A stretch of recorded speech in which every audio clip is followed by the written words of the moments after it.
जब तक अपनी योग्यताओं को इंसान विकसित नहीं करता है, क्षमताओं का जब तक वो सही प्रयोग नहीं करता है, अपनी कलाओं को विकसित करके उसका उपयोग सही नहीं करता है, तब तक इंसान दुनिया में हर दिशाओं में मार ही खाता है, ठोकरें ही खाता है। इसलिए अपनी कलाओं को विकसित कीजिए।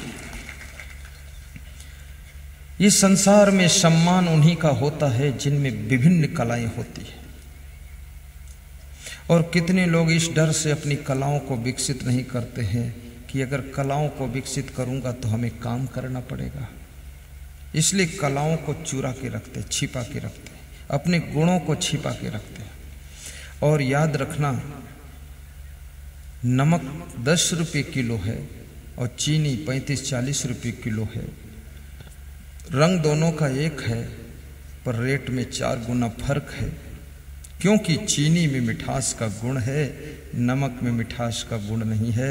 जिस इंसान में गुण होता है उसकी कीमत साधारण इंसान से 4 गुनी हो जाती है। गुण विहीन इंसान को सारा संसार छोड़ देता है, जल विहीन कुआं को प्यासा छोड़ देता है, ज्ञान विहीन गुरु को शिष्य छोड़ देते हैं और धन विहीन इंसान को स्वार्थी छोड़ देते हैं। और याद रखना मेरे भाइयों बहनों, इस संसार में फल विहीन वृक्ष को चिड़ियां छोड़ देती है, छाया विहीन वृक्ष को पथिक छोड़ देता है और कला विहीन इंसान को संसार के लोग छोड़ देते हैं। इसलिए कलाकार बनिए और गुणवान बनिए, महान बनिए, धनवान बनिए, विद्वान भी बनिए।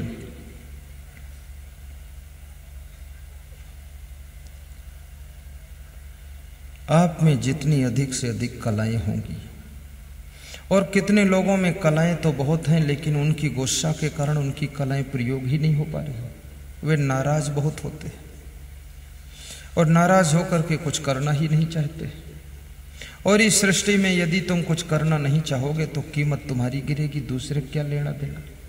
और जो कला तुम्हारे में है वह कला हजारों लाखों करोड़ों में है।